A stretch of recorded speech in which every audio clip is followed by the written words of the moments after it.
Imagine a perfectly self-motivated and disciplined person. What do they look like? What is their attitude to life, and how do they conduct themselves? There's a reason people respond well to inspirational figures and motivational speakers. Their lives can act as a blueprint for a more productive and self-controlled life. They're like models that pave the way, showing us how it's done, or at least one way it could be done.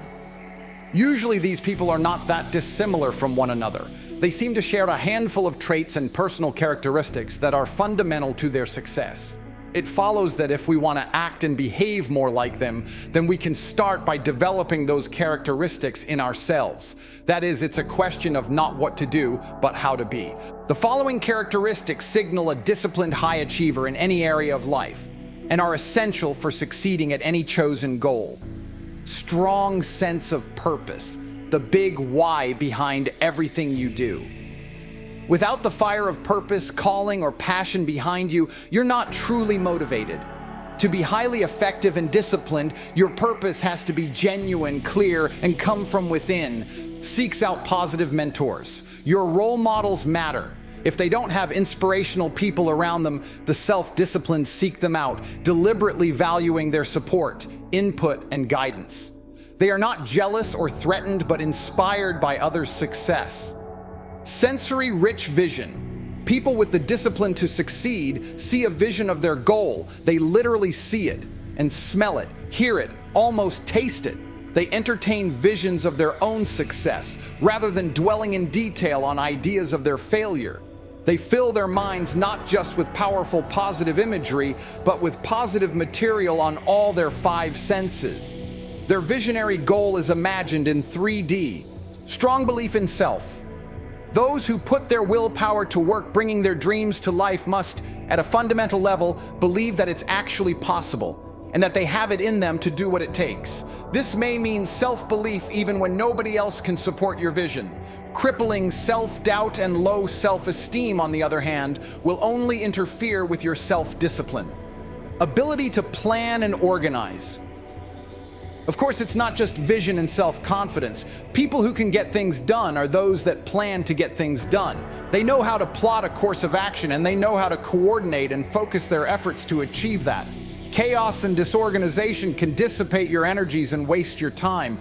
High value on education, learning, and skills. For some, education is an obligation, or at best, a means to an end.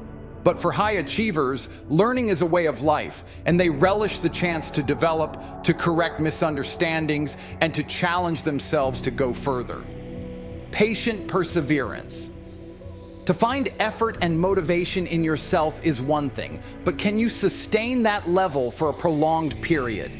Can you wake up day after day and keep going, even in the face of intermittent or delayed rewards? Self-discipline requires enough patience to wait for the results of your actions to bear fruit and to keep consistent throughout. Without this trait, we give up easily and quit things when they don't work out exactly as we want first time round, or we look for quick fixes and hacks rather than putting in the work. Seeing work as pleasure and play, people who achieve well at their work usually have a mindset where work is not work, but something enjoyable, interesting, engrossing. They don't resent it or find it boring. In fact, they may have very little distinction between work and play. This attitude means that they act from curiosity and inner drives rather than feeling it's a burden placed on them. So how do you fare on each of these traits?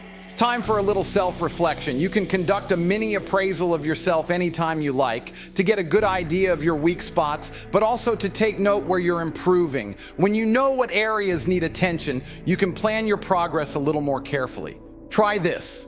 On each of the following 8 characteristics, rate yourself on a scale of 1 to 10, where 1 is the lowest or most negative end of the continuum, and 10 the highest.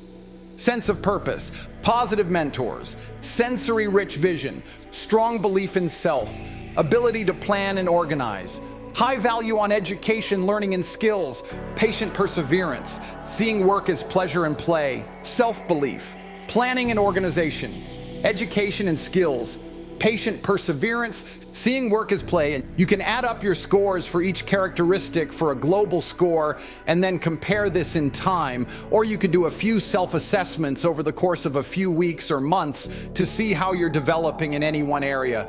Naturally, doing a self-assessment is just a snapshot. It takes real honesty, and it's not enough on its own. You need to take what insights you glean from it and actually make proactive changes.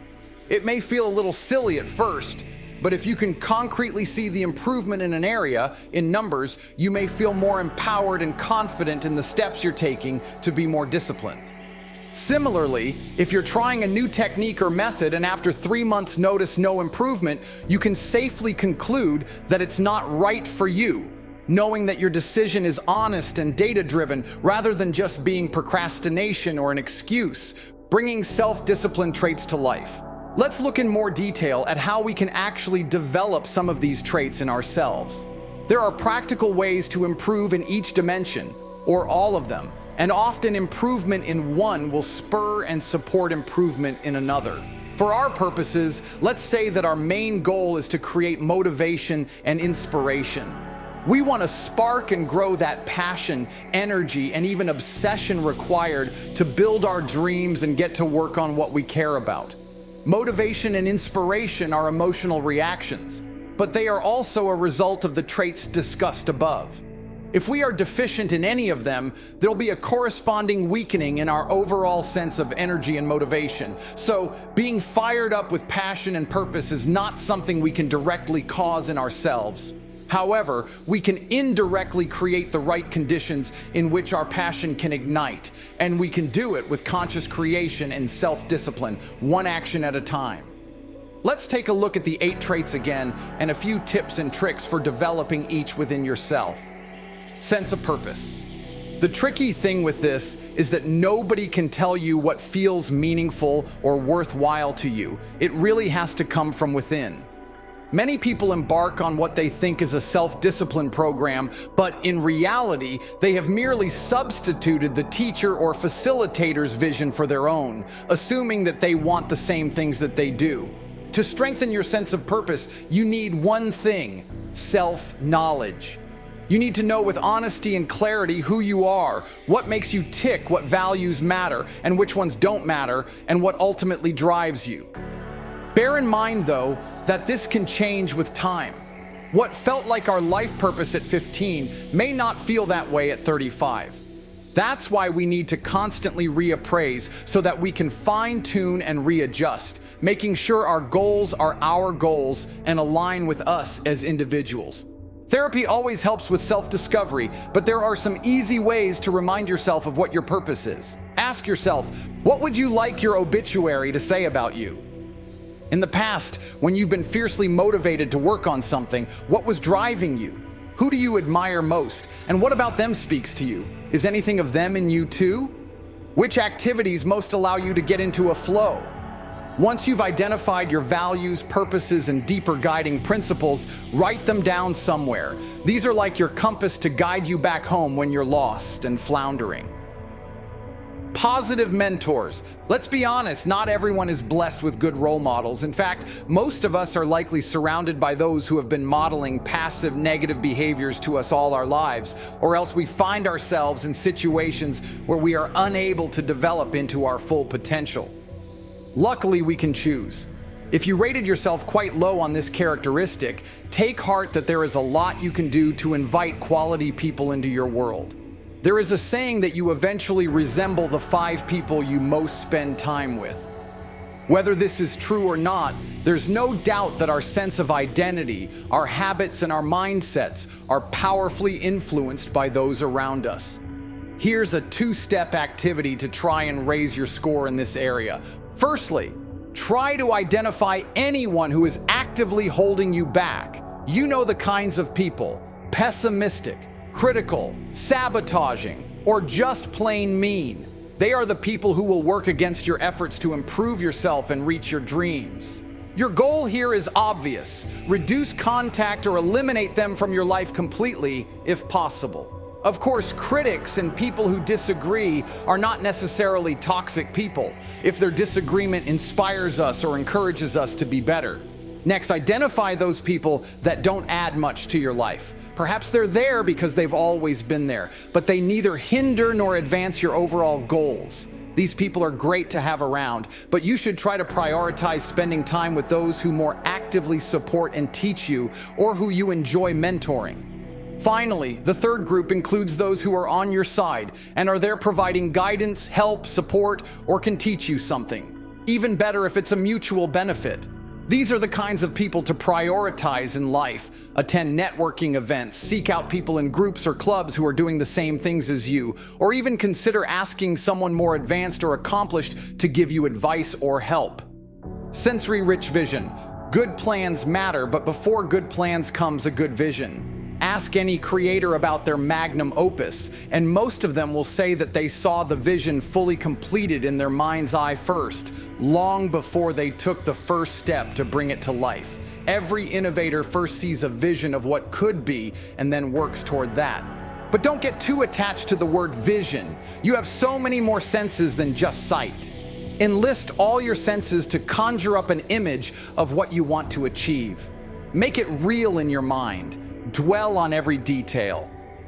The thing is, people who self-sabotage, procrastinate, and operate below their potential do this anyway, except they do it negatively. They vividly imagine scenarios of total failure. They dwell on possibilities, but only on the negative ones. This only fosters fear, doubt, anger, and apathy. Rather than being in a curious, proactive, creative, and receptive frame of mind, you're homing in on problems, almost setting yourself up for a bad outcome. Set up a vision board where you paste collaged images that make you think of your goal. Position your board where you can see it constantly. Alternatively, spend time actively visualizing goals in detail. With closed eyes, focus all your attention on what it will look and feel like once you have accomplished your goal. Conjure up this sensory image with as much detail as possible. You may find that the vision is not as clear as you once assumed. Flesh out the details and you automatically sharpen up your goal and adjust your plan for getting there. Self-belief. If your self-esteem is in the dumps, you won't sustain motivation for very long. There are three main things you can do to take better care of your self-esteem. The first is to acknowledge and face rejection and failure, i.e., become to it. The second is to know how to self-monitor and give yourself a pep talk when necessary. The third is to practice self-care and gratitude, two things that have more in common than it may seem on the surface. The prospect of failure, rejection, or criticism can be behind our fear of trying. We weigh ourselves against the challenge ahead and find ourselves lacking. But we may undervalue ourselves and overvalue the challenge, or else wrongly assume that failure is the end of the world and something we can't possibly endure. But is it? Rather than bolstering yourself by always saying how everything is going to be okay, do the opposite. Say that you might actually fail. But so what? You can handle it, you can try again, and failure doesn't define you. In fact, you love failure because it's the kindest teacher. Meditation and mindfulness practice can help you keep a tab on your most precious resource of all, your mindset. If you notice yourself feeling doubtful or self-critical, remind yourself that you have absolute worth and value whether you succeed or not. What matters is your attitude and your actions. Keep curious, chin up, and keep going. Finally, make sure your self-care is in order. Take enough rest. Be kind to yourself and learn to appreciate everything you have and are even as you're on the road to something bigger and better. Gratitude and compassion can make all the difference. Planning and organization. This is one of the easier aspects to cultivate in yourself. Tidy your desk and workspace. Clutter drains your willpower and your focus. Install apps on your PC or phone that prevent you from browsing the internet during fixed periods, forcing you to focus on the task at hand. Print out a large calendar to keep track of your month at a glance. Commit to focusing on a maximum of 3 tasks per day, no more. Schedule these for the time you feel most energetic and deprioritize everything else. As far as possible, automate smaller admin tasks so you don't have a million little things to remember and can focus on the bigger picture. Be ruthless with paper. When you encounter a piece, act on it instantly, for example, file it away or get rid of it. At the end of every week, spend a few moments writing down what you achieved, what you didn't, what you did well, and what you could do better. Ask what did not help forward your mission, and make a plan to remove or eliminate it in the coming week. As much as you can, delegate. A big part of staying organized is making sure you're not putting too much on your plate. Remember the 80-20 rule. Around 20% of your actions are producing 80% of your results. Keep an eye on that 20% and downplay everything else. If you do nothing else on this list, stop multitasking. Instead, do deep work and focus. It's better to do one thing extremely well than to fritter away time on 100 smaller projects. Education and skills. It's a little ironic. Human beings want to be better, to improve and expand their horizons, but they are also fearful of change, hate not knowing things, and don't want to ever risk failure. Seems silly, huh? Valuing education is about embracing the fact that if you're alive, you're always a newbie in some way or another. Learning involves a degree of discomfort, awkwardness, and effort. You can only access the benefits of further training and education if you're willing to accept these. To foster a real love and respect for learning, you need to make an effort. Push yourself. At the end of every week or month, ask yourself what you've learned. What are you curious about? Make a note and identify the ways you can learn more. Who knows more than you about this topic, and what questions can you ask them? What does your failure tell you about how best to try again next time? The next time you encounter something that looks challenging or too difficult, instead of shrugging and turning away from it, assume that you can understand it with just a little effort. Enroll in free online courses to brush up on skills. See a new word in an article, look it up in the dictionary. If someone says something interesting, don't pretend to know about it already to save face. Ask them to tell you more. Opportunities to learn are literally everywhere. Go online, get interested in a hobby, or dig deeper into those parts of your life that seem mysterious or difficult. Oh, and there's one surefire way to keep learning. Read. Disciplined high achievers almost always share the same habit of reading every day if possible. Patient perseverance. Doing all the above means nothing if you only keep it up for an afternoon and then wonder why your life is not magically transformed. Abandon the need for quick fixes and overnight success. There are no hacks or cheat codes. In fact, things that seem that way often cost more in the long run. Instead, ask yourself regularly, what's the smallest sustainable change I can make? Not the biggest quantum leap, not the grandest plan, but the action you can comfortably repeat day after day, month after month. Think in terms of habits and behavioral change rather than flashy one-off achievements. Focus on process and not outcome. For example, every day you could commit to walking for 30 minutes. You're not committing to running a marathon or losing 50 pounds. All you have to focus on each day is walking 30 minutes. That's it. You may certainly build up to the marathon or gradually lose all that weight, but that's not what you focus on each day, each moment. Just take a baby step each day, then repeat it the next day. Biting off more than you can chew only means you give up sooner. If your motivation is really flagging, it's fine to take a break, but make it productive. Ask yourself if your goals and approach are really working. See if you can make any adjustments and give yourself a fixed time to get back on the horse. Seeing work as play, watch your language. Don't say, I have to do XYZ, but instead say, I choose to do XYZ. In fact, don't call it work at all if you can. You're learning, creating, growing. If possible, use certain gamification strategies to bring more fun and spontaneity into your work. Work outside for the afternoon or try a completely different approach. Experiment, play, and see what happens. Remember, nobody is forcing you to be self-disciplined. Rather, it's something you are deliberately pursuing because part of you already knows that ultimately, life feels far more meaningful that way.